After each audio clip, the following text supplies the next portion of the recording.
Hola a todas y todos. Estamos acá en este festival de instalación de software libre y esta charla va a ser sobre código libre, sobre software libre y también el juego de palabras es con cuerpos encerrados que remite a la pandemia cuando estuvimos en aislamiento preventivo. Y la charla la armamos entre Sol Minoldo, que es investigadora del CONICET en el CIEX, y yo, que soy Miguel Pagano, que soy profe en FAMAS. Y ya después vamos a contar por qué la armamos entre Sol y yo. Voy a empezar por lo de software libre. Mi aproximación al software libre fue hace 20 años, un poco más, y en particular participé bastante en la organización de las séptimas jornadas regionales de software libre, que fue un evento muy grande, y algo de la página, que ya no está en línea, pero sí se puede acceder a través del Wayback Machine, el archivo de internet. Algo que me gustaría rescatar es esta cita de Beatriz Usaniche, que ahora es parte de la Fundación Vía Libre y creo que desde entonces lo era, que dice: el grupo de usuarios es el alma de la comunidad. Cuando quiere hacer algo simplemente va donde tiene que ir y lo construye. Y me parece que es interesante y va a tener que ver con otras ideas que van a aparecer en la presentación. En el ecosistema de la comunidad de software libre de esa época estaba Grulik, que era el grupo de usuarios de Linux de Córdoba, usuarios, pero había mujeres también. Eh, y una de las partes que había en esa comunidad era lo que se llamaba proposición. Y la idea de proposición era un grupo de gente que tenía la intención de que eh, se usen tecnologías abiertas en el Estado. Recuerdo particularmente a Marcelo Baldi, que falleció hace bastantes años de cáncer, y era alguien muy activo en esta comunidad. Y si nos fijamos, en el 2004 había varios proyectos de ley nacionales y también provinciales para usar software libre, para que el uso de software libre esté reglamentado. En la Municipalidad de Rosario hay una ordenanza del 2004 que obligó a la municipalidad a usar software libre siempre que fuera posible. Y esto es una iniciativa del 2012, es decir, en pleno gobierno kirchnerista, había buenas iniciativas. Por ejemplo, esto de software público. Pensar que hay un montón de software que se desarrolla en el Estado, que seguramente se desarrolla una y otra vez en distintas áreas y nadie conoce la existencia. Y si pensamos ahora en el sistema de gestión documental del Estado y de muchos estados provinciales, de la universidad, de las universidades, que es GDE, es un software privativo y no podemos modificarlo. Esta página dejó de actualizarse en el 2013, así que es como un espasmo eh, de alguien que tenía interés, que logró convencer a decisores públicos y quedó en la nada, lamentablemente. Esto es sobre los preliminares, digamos, de la charla sobre software libre, ¿no? Es la intención de que los estados nacionales, provinciales, municipales usen software libre y si lo pensamos hoy en día, y estaba muy presente en ese momento, estaba la cuestión de la soberanía. Y ahora cambiamos. Era software libre, ahora cuerpos encerrados. No sé si se acuerdan del COVID. Este, ahí hay como una animación de alguna estructura molecular o celular del... es el virus, me corrige Sol. Y bueno, eso no lo veíamos, obviamente. Pero sí nos lo transmitíamos. El 3 de marzo de 2020 fue la primera vez que el virus llegó a el país. Creo que si vas para acá. Ahí va.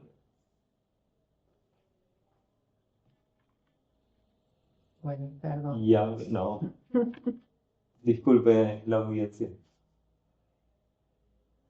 El 3 de marzo se registra el primer caso en el país que llegaba de un vuelo de Europa.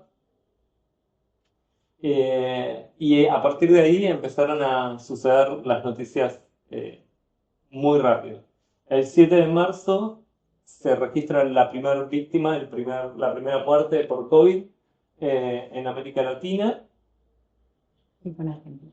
que fue en Argentina, gracias Sol. Y el 11 de marzo la OMS, la Organización Mundial de la Salud, declaró la pandemia, ¿no? Como todavía no estaba claro de qué se trataba. El 15 de marzo se suspenden las clases presenciales. Esta es una foto del Colegio Manuel Belgrano. Hola. ¿Se puede pasar? Sí. Pero por supuesto, gracias por venir. Y el 19 de marzo se decreta la cuarentena inicialmente por 14 días, 2 semanas, y no podíamos salir. No podíamos salir, pero nos dijeron, pueden hacer pan de masa madre y un montón de cosas. Recuerdo que en una lista de correos más académica alguien dijo, pongámonos a probar teoremas, que es algo mucho más divertido y productivo que hacer pan de masa madre.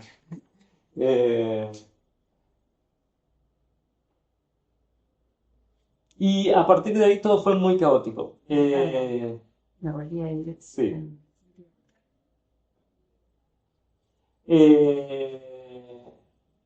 Hisopados en la vía pública, colapso de los centros médicos, fallecimientos, y como que estaba todo muy en la nebulosa, no sabíamos qué tenía sentido. Al principio pensábamos que teníamos que lavarnos con lavandina, con alcohol. No, nada de eso funcionaba, porque no era la vía de transmisión del virus. Lo que sí funcionaba era el barbijo. Pero entonces se prolongó el aislamiento, la cuarentena, y empezaron a surgir personas con discursos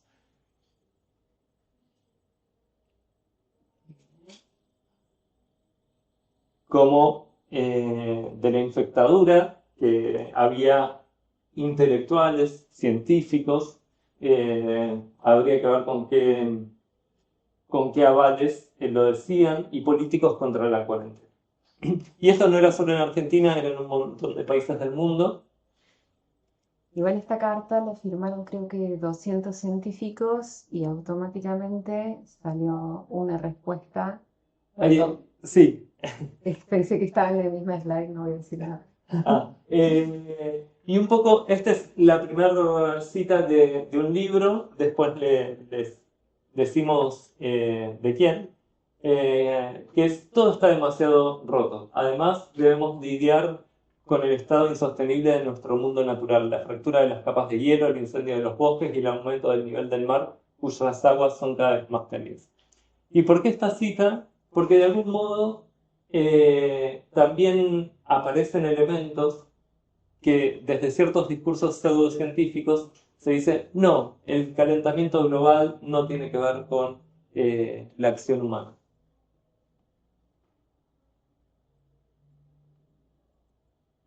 Y como decía Sol, a los pocos días apareció otra carta.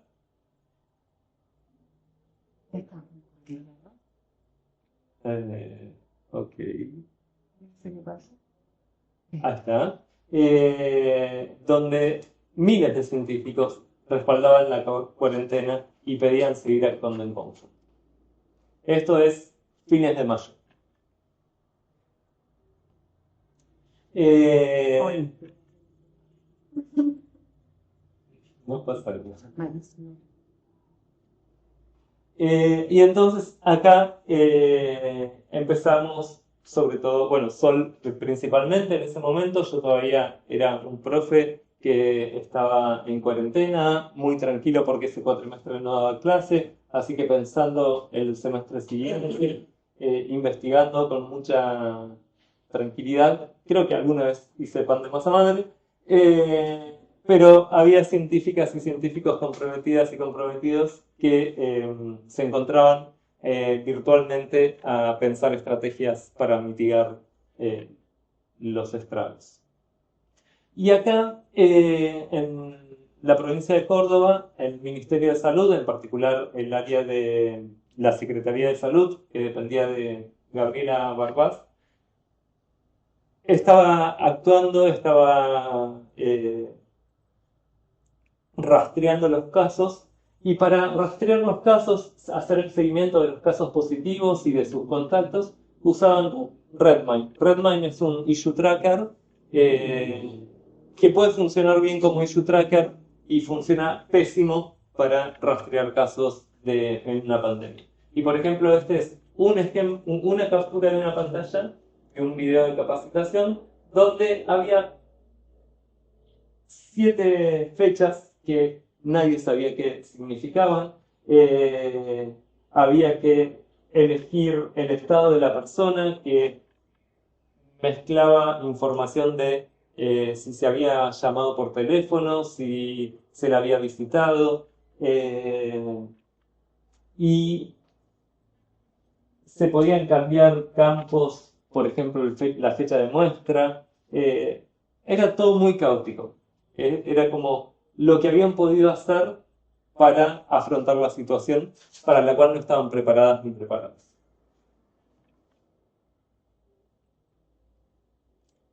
Y en ese momento Sol empieza a hablar con Gabriela Barbaz, ella es Gabriela Barbaz, que después fue ministra de Salud, para implementar en Córdoba algo que en la provincia de Buenos Aires había funcionado bien, que era hacer un centro de llamados que llamara inmediatamente, apenas se tenían los test positivos, a las personas que habían dado positivo, avisarles que habían dado positivo, preguntarles si necesitaban algo, indicarles que tenían que hacer aislamiento. Ahí ya había cierta relajación de las condiciones de aislamiento, pero quienes daban positivo sí tenían que hacer un aislamiento estricto.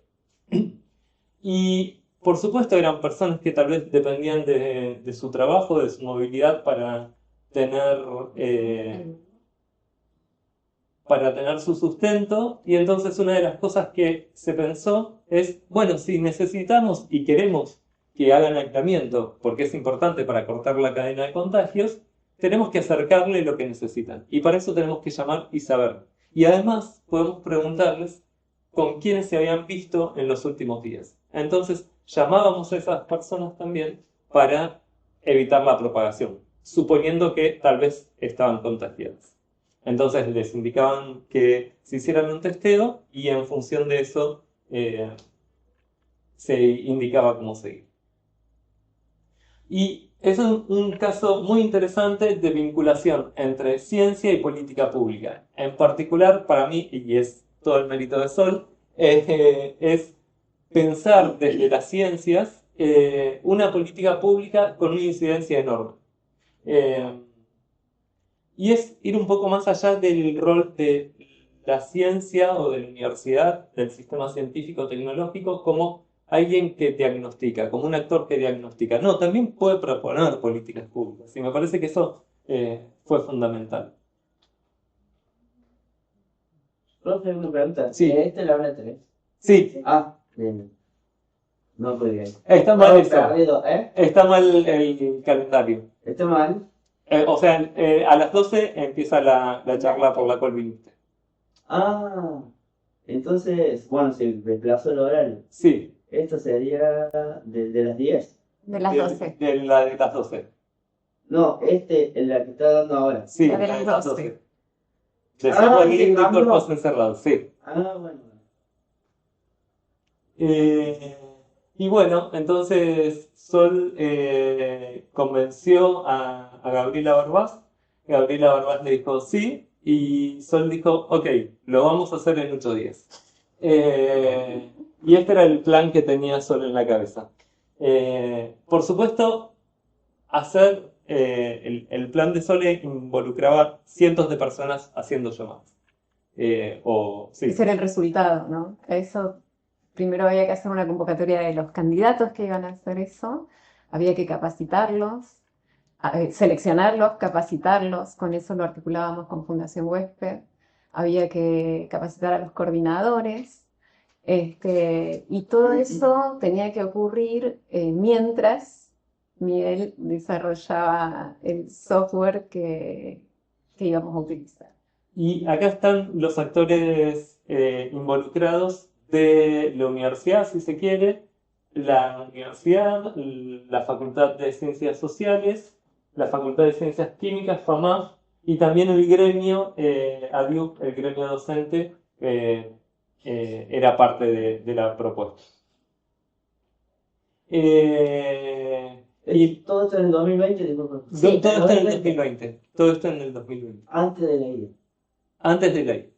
Porque ahí pones programas en todo, pero Sí. pulmón. Sí, no, todo Stack pulmón. Overflow, tener un error en Stack Overflow. Tal cual. Esperar que te contesten. Tal cual, dando clases.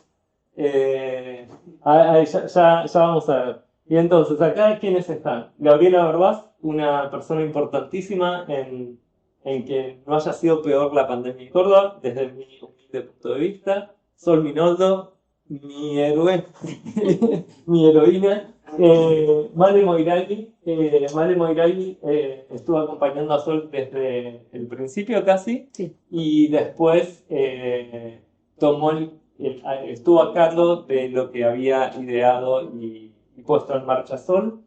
Y acá hay personas de la Fundación Web. Y ese del ente es esta persona aburrida que ¿De fama? de fama, sí. Qué buena esta fundación. Y ahora les voy a mostrar, estos son los dibujos cuando en los diálogos con Sol yo me hice una idea de lo que había que hacer. Era la primera pantalla que veían las personas que iban a hacer las llamadas, era un botón que decía nuevo. Entonces era como por detrás armábamos una cola de llamados, la persona ponía nuevo y le aparecía el nombre, el apellido, el teléfono, cosa de que llame, y tenía dos opciones, respondió o no respondió. Y cuando respondía le preguntábamos algunos datos, estos son como tabs, contactos y lo que les decía antes, peticiones. ¿Qué necesitas para poder para poder cumplir con el aislamiento que te indicamos? Y esta era la pantalla para cargar contactos estrechos. Entonces le preguntábamos, ¿con quién te viste? Decime el nombre, el apellido, el teléfono, la edad, y si convive con vos y si la podemos llamar. O no me acuerdo qué era ese tipo. Bueno, eso había sido fines de septiembre. El 20 de octubre yo estaba absolutamente colapsado. Y mandé un mail a una lista de informáticos con K para pedir ayuda. En la primera semana había un grupo de 5 o 6 estudiantes que se habían sumado. En su mayoría eran estudiantes de primer año que sabían algo de programar de la escuela secundaria, pero no sabían programar, no sabían mucho de programar. Bueno, no fueron 8 días. La implementación llevó como 1 mes y medio y al principio los primeros llamados se registraron con formularios de Google. Sí. Y esto es cuando el sistema funcionó. Esta era la pantalla de logueo. Eso fue una acción en defensa de la universidad pública en otro ataque anterior, en el 2017-2018, en el gobierno de Macri. Eso lo veían. Y esta es la pantalla, ¿no? Entonces pusieron nuevo y se veía esa pantalla y acá le preguntábamos los datos. Es una pantalla mucho más simple que la que les había mostrado que usaba el Ministerio de Salud. Estos datos de el nombre, apellido, la fecha de muestra, hasta cuándo tenía que hacer el aislamiento, los tomábamos, en realidad la fecha de muestra, la tomábamos de la base de datos de la provincia, hacíamos el llamado y luego devolvíamos a la provincia todos los datos.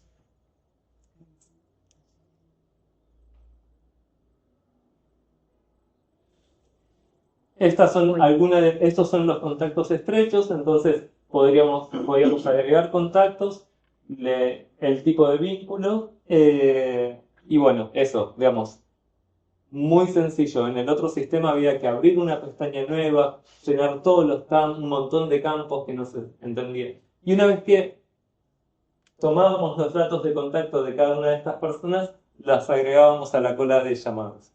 Y usando alguna estrategia, cada vez que una persona de las que llamaba ponía nuevo llamado, le aparecía uno.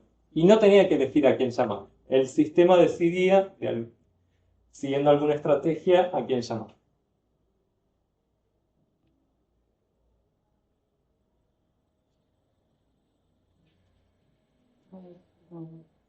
Nunca sé cómo. Sí, y estos son los centros de llamado funcionando. Esto no sé si es FAMAF u otro, no sé si ustedes conocen. No. El de ¿Alguien? Quiroga. ¿Química? Quinta. Eh, y bueno, ven, hay muchas personas llamando, había equipos de llamados y al principio solo había una parte del software, luego se agregó otra parte que al principio se hacía por fuera del sistema, que se llamaba el seguimiento o la evolución para registrar la evolución de las personas a las que habíamos llamado antes. Eso se hacía de forma manual.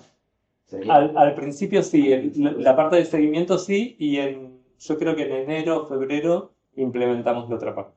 En febrero Voy de a hacer una 2021. aclaración. En el momento en el que yo me contacto con él y le digo cuáles eran las cosas que necesitábamos para el software, yo lo que tenía en mente era una tarea específica que era hacer el rastreo de contactos para después contactarlos y decirles vayan a testearse y vayan aislándose por las dudas. Ese era el único objetivo inicial de nuestra intervención y la idea era que el software pudiera tener un flow similar al del speech de la llamada, cosa que no teníamos con el otro software, para que fuera todo mucho más dinámico.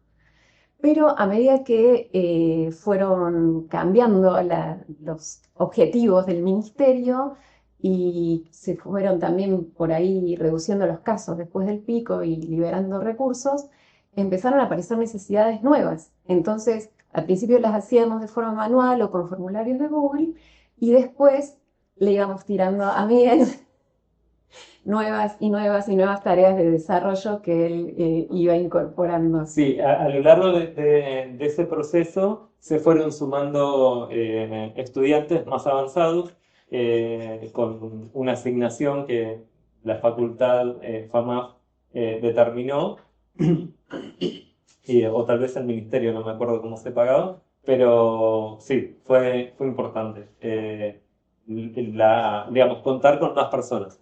Pero yo en un momento programaba, administraba el sistema. Y si pensamos en los logros, bueno, fue una experiencia de transferencia para estudiantes y egresados que hacían los llamados y también eran estudiantes o egresados, sobre todo, quienes coordinaban los grupos de llamados. Y quiero decir que la calidad de esas personas era tal que nos sentábamos de igual a igual con la gente del ministerio. Y Sol conversaba con Gabriela y usaban términos epidemiológicos que obviamente a mí se me escapaban. Y después fue similar cuando se hizo cargo Male, con otro equipo de gente que armó Male para la dirección. y, por ejemplo, pensar cómo gestionar las escuelas y los contagios en escuelas fue algo que nos sentamos, fuimos al ministerio y dijimos, tenemos que pensar esto. Ya en 2021. En 2021, sí. Y estas son estadísticas, no me acuerdo, Sol, vos ¿sabés de cuándo es al final del sistema? Sí. El sistema se usó hasta febrero del 2022. No, esto yo lo recopilé en julio del 2021. Ok. Y entre julio del 2021 y febrero de 2022 hubo algunas cepas que produjeron saturaciones, ¿no? Momentáneas, pero hubo picos. Y a tal punto funcionó el software que en el ministerio nos pidieron usar el software que habíamos desarrollado en Fama para registrar en vez de usar el de ellos. Claro, porque una cuestión es que nosotros, la universidad se hacía cargo de ciertos casos, pero el ministerio seguía a cargo de nichos, como por ejemplo las personas mayores o, no sé, ciertas personas que necesitaban intervenciones especiales. Entonces, Personas más de riesgo, digamos. sí, que necesitaban distintas medidas. Entonces ellos tenían sus propios grupos dentro de lo que eran los equipos que trabajaban al principio. Entonces, como se dieron cuenta que era un sistema mucho más eficiente que Redmine, empezaron a utilizar el software que había desarrollado. Y al medio, en conocer más la gestión de la salud pública y la gestión de la pandemia, una cosa que no contamos, tal vez se acuerdan, que existía lo que se llamó el COE, el Comité Operaciones de de emergencia. Emergencia. Que el ejército también lo integraba y en algún momento el ejército dijo, bueno, ya está, nos superó, no podemos seguir acá. Y de repente en el ministerio empezó a aparecer gente de una empresa, que no la vamos a nombrar, pero que quería gestionar todo con una lógica de empresa. Y es otra de las cosas que voy a mencionar. Otro logro es esto de base de datos longitudinales, que tal vez Sol lo va a explicar seguro mejor que yo. Bueno, en general, sobre todo, por ejemplo, en el caso de Redmine, teníamos una planilla donde veíamos todos los datos juntos y no podíamos saber en realidad cómo había sido la evolución de un paciente. Y de pronto, para tomar medidas, era muy importante saber qué pasaba o cómo se producía la propagación, en qué lugares, qué tipo de contactos estrechos eran los que más se contagiaban. Y esto nos permitía a nosotros, por ejemplo, de un paciente poder relacionarlo con su contacto estrecho. Luego nosotros incorporamos el mandar a testear a cada contacto estrecho, teníamos un centro de testeo específico para eso, volvíamos a llamar al contacto, sabíamos que si le había dado positivo o no, le volvíamos a pedir sus contactos y así. Entonces podíamos saber qué era lo que había pasado desde el caso índice. Podíamos ver una evolución en el tiempo, que es un tipo de información que no siempre se tiene y que nos da tiene muchísima riqueza para tomar medidas preventivas que una base normal, que es transversal y que es como una foto en el momento, normalmente no da. Y bueno, como les decía, fueron casi 14 meses de trabajo en equipo. Y uno de los logros personales para mí es haber conocido a Sol. Cuando mandamos el resumen, la propuesta de la charla, lo incluí porque para mí es muy importante eso. Y voy a volver sobre eso también. Bueno, y algo que me gustaría decir es que también hubo logros que desbordaron lo que habían sido mis objetivos iniciales, porque yo estaba enfocada directamente a la prevención. Y la verdad no podemos, es muy difícil hacer una estadística de hasta qué punto se logró prevención, pero lo que sí sabemos es lo que pasaba cuando contactábamos a esas personas, el feedback de esas personas que muchas veces estaban asustadas, estaban desconcertadas, no tenían información clara no sabían cómo conducirse, estaban llenos de mitos. Entonces, esa llamada les permitía además sentir la tranquilidad de que estaban en contacto con un sistema de ayuda, de que podían pedir cosas, de que los íbamos a asistir en ese aislamiento, de que los íbamos a volver a llamar, de que tenían cómo contactarse para pedir. O sea, les dábamos información de cómo, si necesitaban ayuda, qué hacer, incluso en términos sanitarios, había un servicio de emergencia. Se les mandaba un mail en un momento con un montón de información que había desarrollado Fundación Huésped. Y muchas veces nos encontrábamos esto con gente que estaba asustada y que nos agradecía el no sentirse sola. Y encontramos entonces como este plus de, bueno, estuvimos cerca de muchísima gente, toda esa gente que fue contactada se sintió un poquito más contenida. Más allá del efecto de la prevención, fue poder acompañar a la gente que estaba padeciendo la pandemia. Ujú. Sí, recuerdo en particular un audio que no sé cómo llegó, de alguien que decía, es la primera vez que el Estado me pregunta qué necesito. Eh, Juan. Y bueno, para ir cerrando, esta es la segunda cita del libro este que todavía les digo cuál es, que dice, en todo el mundo los hombres poderosos de extrema derecha esgrimen nacionalismos machistas e identidades supremacistas como sus armas más letales para distraer y dividir a los pueblos, de modo que las élites se liberen para acaparar sumas inimaginables de una riqueza mala vida. Eh,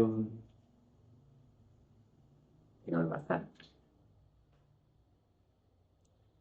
y la pregunta es, ¿qué hacemos con esto? Y me parece que quizás sea momento, en la pandemia, sobre todo al principio, había una cierta utopía, un cierto optimismo que a la larga resultó sumamente ingenuo, de que íbamos a mejorar, de que la humanidad iba a salir mejor de ese trance. Y quizás sea momento de vuelta de parar un poco la pelota y de indagar quién está gestionando el Estado. Un poco esto que les decía, empresas que están adentro del Estado, no sé, rentas no tiene tal vez público, perdón, no tiene casi empleados y es una empresa tercerizada. Los servicios, agua, gas, están privatizados. ¿Y por qué alguien está ganando plata cuando podría ser más eficiente en términos económicos si no hubiera un objetivo de ganancia? Esta empresa que gestionaba y también empezó a hacer llamados y que hace llamados para un montón de áreas del Estado provincial, eh, que tiene licitaciones muy grandes con el Estado provincial. También es tiempo para mí de reflotar aquellas militancias que les mencionaba al principio, ¿no? Este festival para mí es eso, tiene esa virtud, pero tal vez también de retomar la propuesta de proposición, de empezar a preguntarnos por qué en el Estado, por qué en la universidad usamos el correo de Google, por qué usamos un software documental que es privativo. También de saber que como sistema científico-tecnológico, como las universidades, tenemos la capacidad de identificar problemas concretos y proponer políticas públicas, no solo diagnosticar, sino ser partícipes en la propuesta de políticas públicas. De una vez que tenemos las propuestas de políticas públicas, usar nuestros conocimientos específicos. No sé, en mi caso soy informático muy teórico, pero sé programar y en ese momento usé ese conocimiento para hacer un aporte, digamos, tal vez mínimo, pero se siente bien también hacerlo. Y también de reconocer que cuando hacemos estas cosas estamos construyendo comunidad y amistad. Eh, y también de aprender a cuidarnos. Cuando hicimos este desarrollo, Sol dejó cuerpo, vida en hacer que funcione el centro de llamados, que fue importantísimo. Yo dediqué mucho tiempo y tal vez se corrían los límites de puedo hacer esto y puedo un poco más, y en un punto la saturación y la autoexplotación, ¿no? Y creo que también es tiempo de saber que cuando militamos de algún modo, que es aquellas militancias, también tenemos que saber que somos personas, que somos cuerpos y que tenemos límites. Y ¿Hay sí, alguna más? hay una más. Y ahora es el momento de contar qué libro es. Se trataba de Los años de reparación de Naomi Klein, de la época de la pandemia. Y dice, la comunidad es nuestra mejor tecnología. Para superar la crisis debemos encontrar a nuestro pueblo, nuestros pares, nuestras burbujas, nuestras manadas, nuestras tribus y cuidarnos entre nosotros, nosotras, nosotres. Me parece que de eso se trata también el software libre, digamos. Y tal vez una forma de liberar cuerpos, en muchos sentidos. Cada quien puede pensarlo. Eso, gracias.